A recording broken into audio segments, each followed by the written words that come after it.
to the bold analysis today, the 30th day of, this is the 30th day of January 2025. And I want to say thank you very much for your support for this month. Remember, we are closing on 100,000 subscribers. Now we need how many? We need 300,000 to reach that.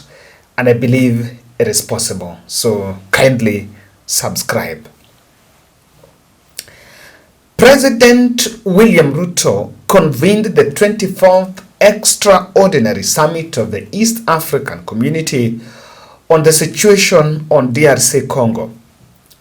And I want to look at this photo that has been shared here. You can see President Ruto, Museveni, Rwandan counterpart Paul Kagame, the Somalia counterpart, Burundi, and Tshisekedi, the DRC president, skipped that meeting.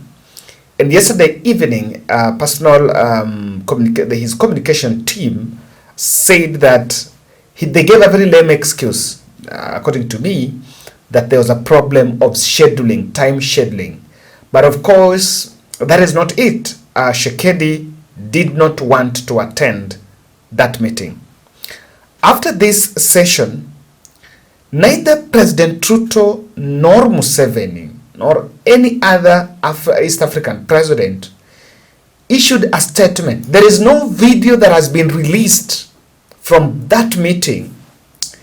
And I don't know whether that is by design or it is just by it, because if you check around the internet, you will only find this video of Paul Kagame telling his side of the story. Or, like he did, he didn't want East African community because they were not doing things the way he wanted, even if it was not right.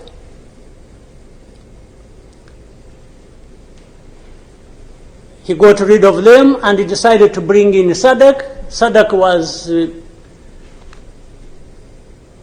without any question, coming to assist Tshisekedi to fight alongside FDLR, these murderers of our people here in this country, to fight against mercenaries,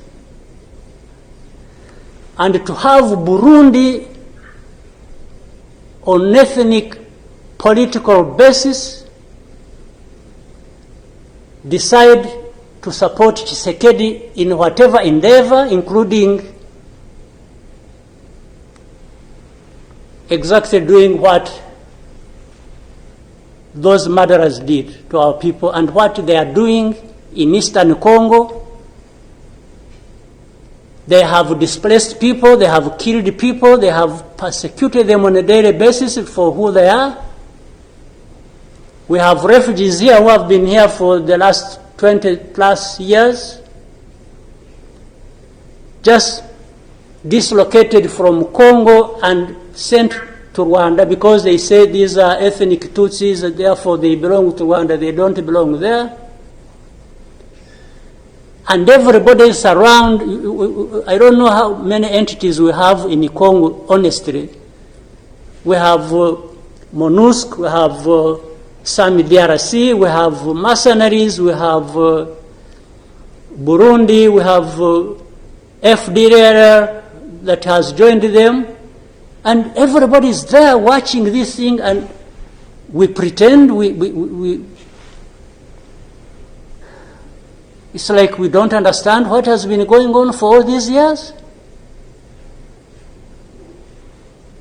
And then when things like this of last week erupted, we behave like we are surprised or we are concerned about humanitarian crisis, about this and that.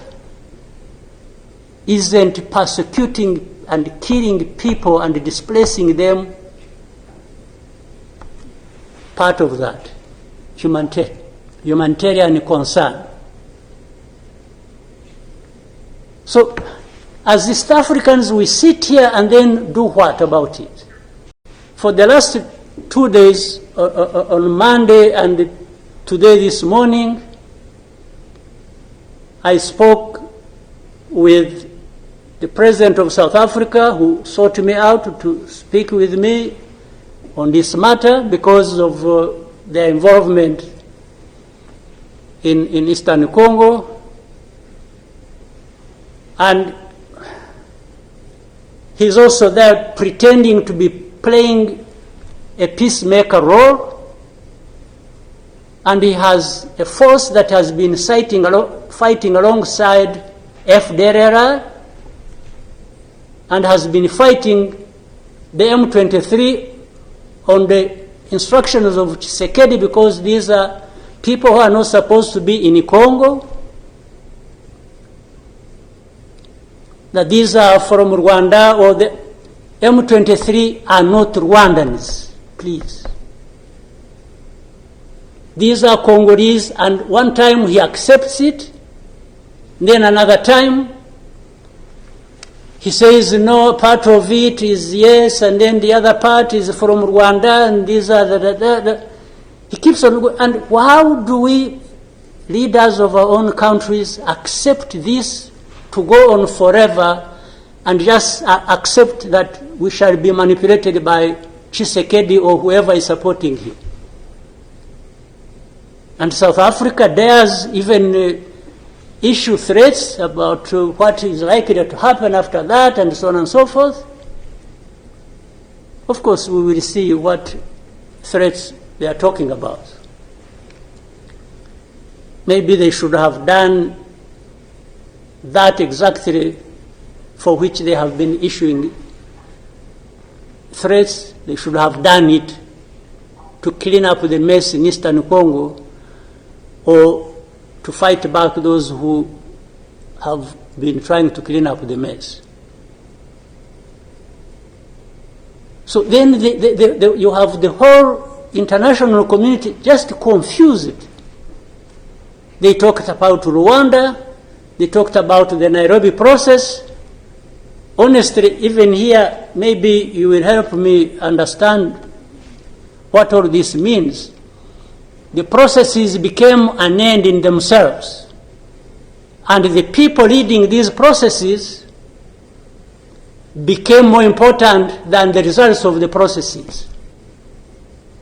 The Nairobi process became a Uhuru process.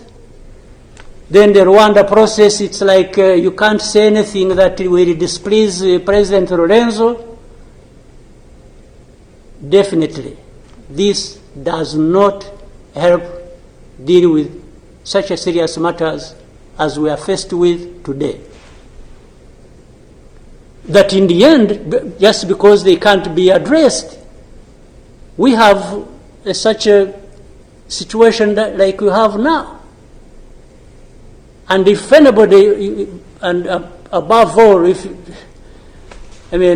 don't understand how Tshisekedi keeps thinking that he will resolve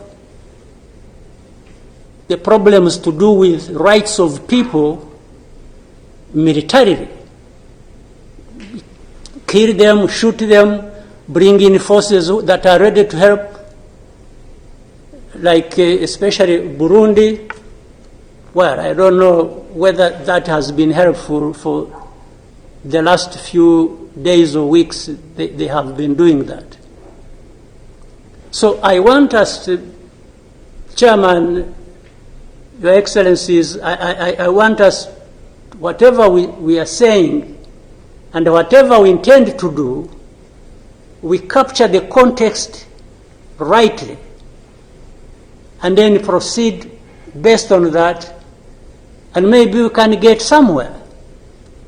But otherwise, if we keep saying good things, saying that, and to each other being nice, and then each one fulfilling their own interests other than others' interests, the common interests we have as East Africans, then I don't see how we are going to contribute effectively to finding a solution. But really, to have even had East African community expelled from Eastern Congo, and everybody complied, and then there was quiet. It's as if it was normal, or that is okay. Everything dictated by the country or the person we are trying to help. I didn't understand that. And that's where we are now. That's how we are here where we are. So let me maybe for now stop here. I would really want to hear advice of others, but I think it's not just a plaything. It's not. It's a serious matter, evidently, because it consumes people's lives. And the other day, 2-3 days ago, we lost people. There was a lot of sharing from Eastern Congo, from Goma, and killed a dozen people and injured hundreds. We will definitely take care of that. There's no question about it. Thank you, Mr. Chairman. Now, from that meeting, if those African President Ruto and the team were interested on the peace resolving the situation in DR Congo, then they would not have allowed Kagame to get away with that, with his messaging, or rather his narrative.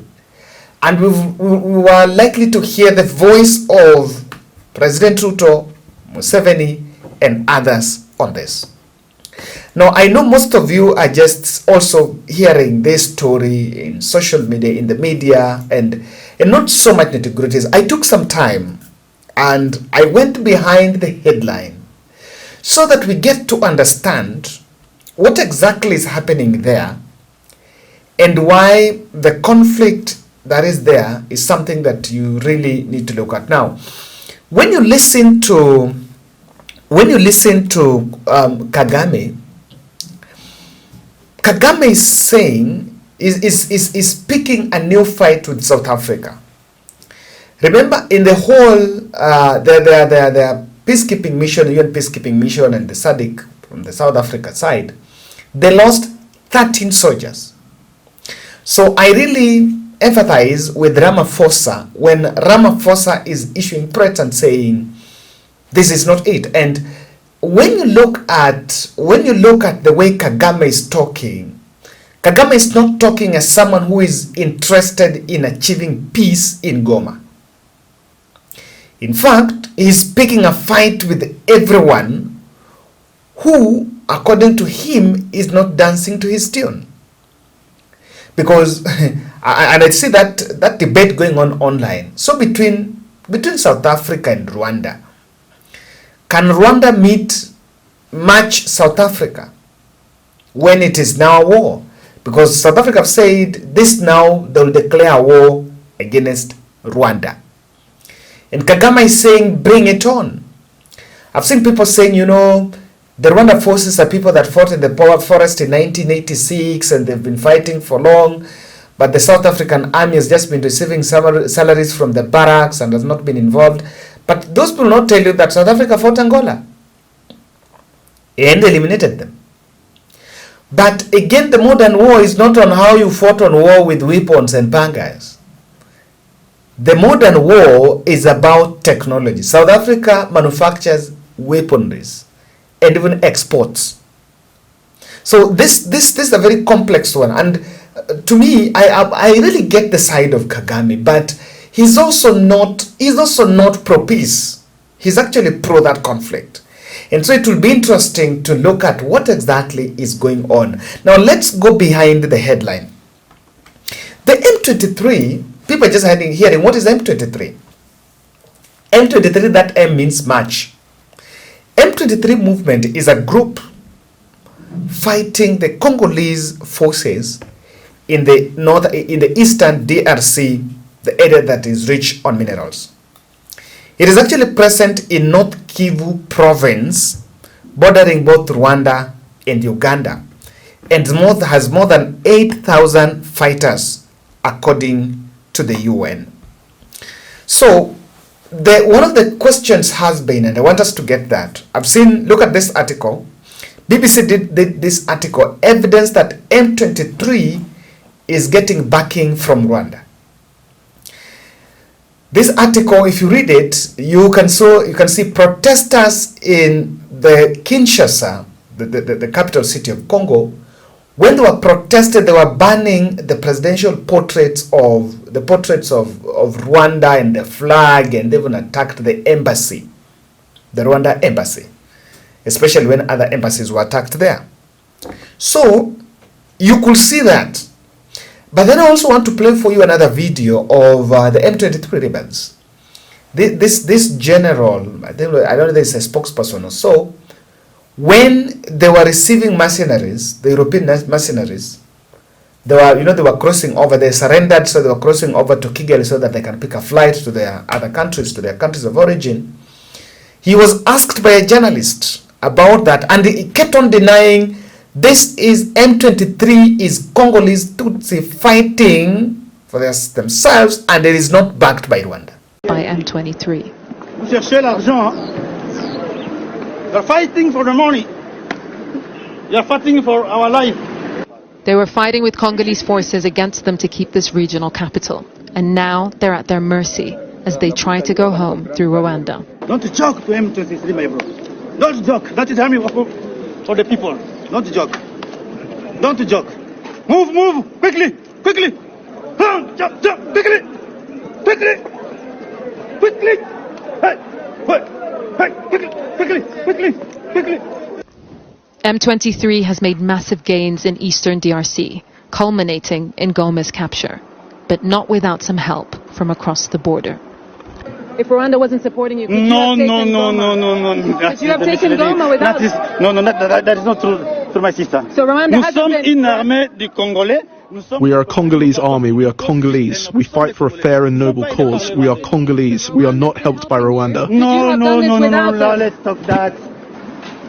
The last of over 200 mercenaries walking into Rwanda, wounded in a fight far from home, with millions of Congolese left behind, wondering what happened. Now, guys, when you listen to Kagame talking, you cannot doubt Kagame is supporting the M23 rebels. But it keeps standing on defensive edge saying, we need to be, because of the territorial proximity between Rwanda and DR Congo, we need to protect ourselves, we need to remain on a defensive edge. But when you look at what's happening in all of it, you will realize that Rwanda is supporting the M23 rebels. And now, that is what I want to unpack for you here. First, I want you to note that in Congo, that eastern DRC, majorly it is a subgroup, not a subgroup, it is a sub-tribe known as the Tutsi. The Tutsi there are into two groupings. There is Banyamulenge, who live in the South Kivu, and the Banyarwanda, who live in the North Kivu. These two regions of DRC, they border both Rwanda and Burundi. Both groupings, this Tutsi, this Banyarwanda and Banyamulenge, fought alongside Rwandan Patriotic Front in 1994 during the Rwandan Civil War and helped the Tutsi in Congo, in that area, helped to fight the Hutu regime in 1994. Now I want you to get that part because that is the part that no one is really looking at. This Tutsi group, comprised of Banyamulenge and Banyarwanda, joined the Rwandan Patriotic Front between 1990 and 1994 to help fight the Hutu regime. Remember, the Hutus in Rwanda were actually accused to have killed several Tutsis in the numbers of 800,000. Now this is what is happening. Before I brought you here to what is now happening, the Hutus that were kicked out of Rwanda many of them, several of them, settled in Congo. And they're regrouping, and they're also very strong. Now, according to Kagame, he's actually saying that the Tutsis in the eastern side of DRC are under imminent threat from the Hutus that were just in Kigali, just in Rwanda. Now, just because of that, Rwanda is on a defensive edge because they believe the Hutus can reattack. Go and read that story. You'll find that story as I'm explaining it. Now, in 2009, bring back home, there was a National Congress for the Defense of the People, which is a Tutsi rebel group. It was supposed to be, that Tutsi rebel group, it reached an agreement with Congolese government to end the revolt by the Tutsi people in eastern DRC. And why? They were supposed to be integrated in the Congolese Defense Force. But what happened? That they were not put in it. They were not involved. Or rather, that deal, the 209 deal that was signed in March 2023, that is the M23 rebel, that deal that the Tutsi in the Eastern Coast were supposed to be accepted as the Congo, that legitimate members of the Congo as a country, and they're supposed to be put in the Congo military. Problem, which really at the base of it is that the government in Kinshasa must recognize the fact that all the people of the Congo are all Congolese, and it's the responsibility of the government of the Congo to protect all of them. You see, you don't have this phenomenon like you have the M23. The reason the M23 emerges, whoever is behind it, but the reason, fundamental reason it emerges is because of a section of the population, Congolese population, in the Eastern Congo, doesn't feel protected. But I want you to remember that in that Congo military, majority of them are Hutus who are chased by this Tutsi. So no one will allow them to. So in 2012, this is when the M23 was formed. And for the last 10 years, they went quiet a bit. But in 2021, it emerged. And when it emerged, I want to read you here something that happened immediately after it emerged back in 2023. They actually attacked another region in North Kivu, and that region is mostly rich on coltan, very rich on gold. And from that time, this war has been going on. Now, there are things that Kagame have spoken about there that I want you to look at. And let's look at the two sides of this conflict. While Kagame doesn't look genuine on this, but one thing you also don't understand here is about Tshisekedi. There was an East African Community team that was sent for peacekeeping mission. Remember, even a team from Kenya. And that was the time that Nairobi process started. Kagame pulled out of Nairobi process. Kagame pulled out of Rwanda process. And they seem to be blaming the two processes that all of them were under the control of Tshisekedi. So Tshisekedi got support from the South African SADC force and now the UN peacekeeping mission that was there. And the other mercenaries who were there. I'm also not seeing Tshisekedi as initiating a peace process with the people, with the Tutsi in the Eastern. Now, when you read the history of Tutsi, you realize that even Uganda is involved in it. Now, the question of Rwandan army supporting the Tutsi, the M23 rebels there, is there because of very pertinent questions. Who is benefiting? And these are the underlying factors that to me remain unresolved, and that's why this conflict is not coming to an end. Who is benefiting from activities of M23 in their Eastern DR Congo? Remember, what people are fighting for in Goma is minerals. So M23 is a rebel group. Who is funding, who is giving them the weaponry?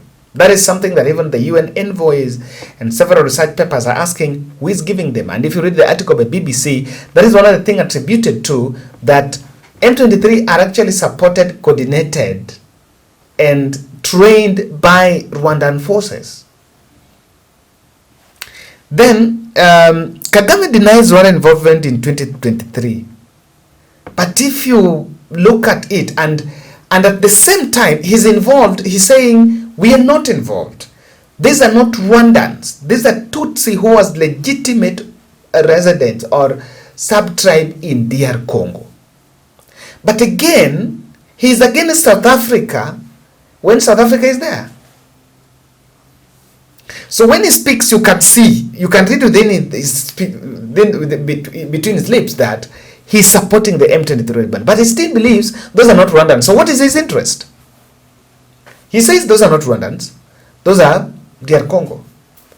And they're coming, but at the same time comes up at supporting them. What is Kagame's interest in DR Congo? The answer is the minerals. Throughout that speech, I've not had Kagame asking the East African community to support that Tutsi minority group.